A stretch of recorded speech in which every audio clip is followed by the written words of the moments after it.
কারিয়াতুমাল কারিয়া, পুরো পৃথিবী কাঁপিয়ে দিব। এই কাঁপাকাঁপিটা ওই দিনের ভূমিকম্পটা কি অন্যান্য সময়ের ভূমিকম্পের মতো হবে? এই ভূমিকম্পকে আল্লাহ বলেছেন আজিম। ইন্না জালজালাতা সাআতি লাশাইউন আযীম।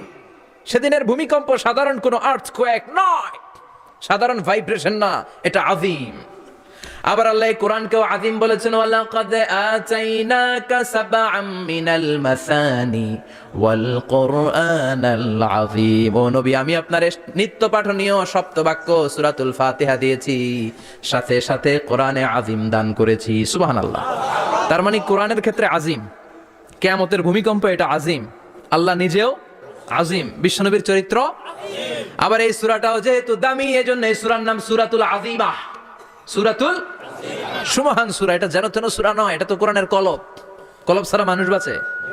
হার্ট ফাউন্ডেশনে যেয়ে দেখবেন মানুষের কি অবস্থা। হৃদরোগ, হৃদয় যার নষ্ট, তার যে কত কষ্ট। এই যে কি পরানো লাগে এখন, রিং পরায়, এনজিওগ্রাম, এনজিওপ্লাস্টি করে আর্টারি ব্লক করে ফেলে। চর্বি, এত চর্বি আমরা খাই, এত গরুর গোশত আমরা খাই। মনে রাখবেন, যেই প্রাণীর পা বেশি ওটার ভিতরে কোলেস্টেরল বেশি। মাছের কয় পা? হ্যাঁ, নাই, এখানে নাই, মাছের পাটা নাই, কোলেস্টেরলও নাই। মুরগির কয় পা? জোরে বলতে হবে। তার মানে কিছু কোলেস্টেরল আছে না নাই? গরুর কয় পা? কোলেস্টেরল বেশি না কম? এইবার কোন চিংড়ির কয় পা? সবচেয়ে বেশি কোলেস্টেরল কন্টেইন করে শ্রিম্প, প্রন, চিংড়ি। এজন্য এগুলো কম খাইতে হবে। তবে 40-এর আগে যারা আছেন ধুমায়া খান, 40-এর পরে এই যে মাটন, ল্যাম্প, ছাগলের গোশ, খাসির গোশ, চিংড়ি, এগুলো আপনার ডায়েট থেকে বাদ দিয়ে দিতে হবে। বুঝতে পেরেছেন? এজন্য এই সূরাটা যেন তেন সূরা নয়, এটা তো কোরআনের কলিজা, হার্ট, হৃদয়। এজন্য সূরাটা সূরাতুল আযীমা। সুবহানাল্লাহ পড়েন। তার মানে 1 নম্বরে পেলাম সূরাতুল কাদিয়াহ, 2 নম্বরে পেলাম সূরাতুল আযীমা, 3 নম্বরে সূরার আরেক নাম হলো সূরাতুল মুইম্মা। সূরাতুল মুইম্মা। মুইম্মার 2 অর্থ। এক অর্থ হচ্ছে এটার বরকতটা আম, সবার জন্য, যেই পড়ে সেই বরকত পায়, এজন্য মুইম্মা। আবার মুইম্মার আরেক অর্থ হচ্ছে যেই সূরা শত্রুকে অন্ধ করে দেয়। কি করে দেয়?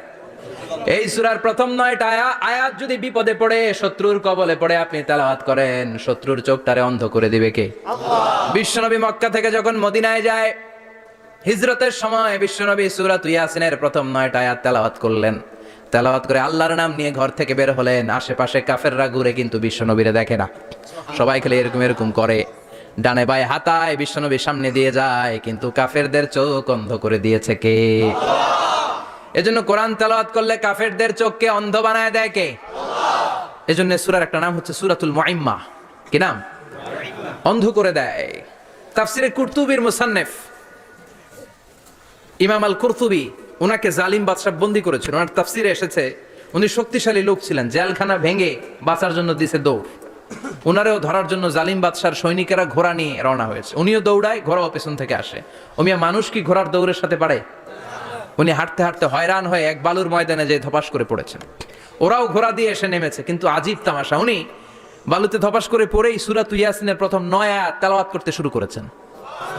ওরা নিচে নেমে ডানে বায়ে সামনে পিছনে খালি খুঁজে, কিন্তু দেখে না, সামনে কিন্তু বসা। ওদের চোখটার অন্ধ করে দিছে কে? আল্লাহ।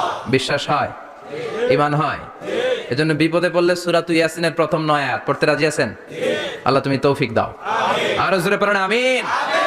এজন্য আল্লাহ চমৎকার ভাবে এই সূরাটা শুরু করে দিলেন। 2টা কাটা অক্ষর দিয়ে আল্লাহ বললেন, ইয়াসিন ওয়াল কুরআনিল হাকীম ইন্নাকা লামিনাল মুরসালিন আলা সিরাতিম মুস্তাকিম। পড়েন সুবহানাল্লাহ।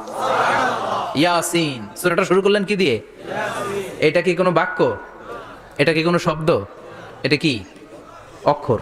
2টা। প্রথম অক্ষরের নাম, দ্বিতীয়টা আওয়াজ করে বলেন, প্রথম অক্ষরটার নাম, দ্বিতীয়টা। খুব চমৎকার না?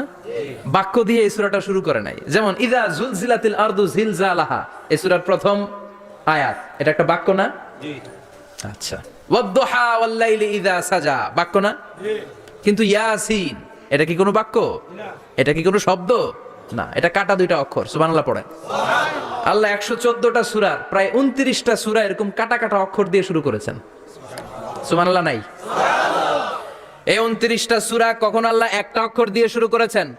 কখনো 2টা অক্ষর দিয়ে, কখনো 3টা দিয়ে, কখনো 4টা দিয়ে, কখনো 5টা দিয়ে। একটা অক্ষর দিয়ে আল্লাহ কোরআনের সূরা শুরু করে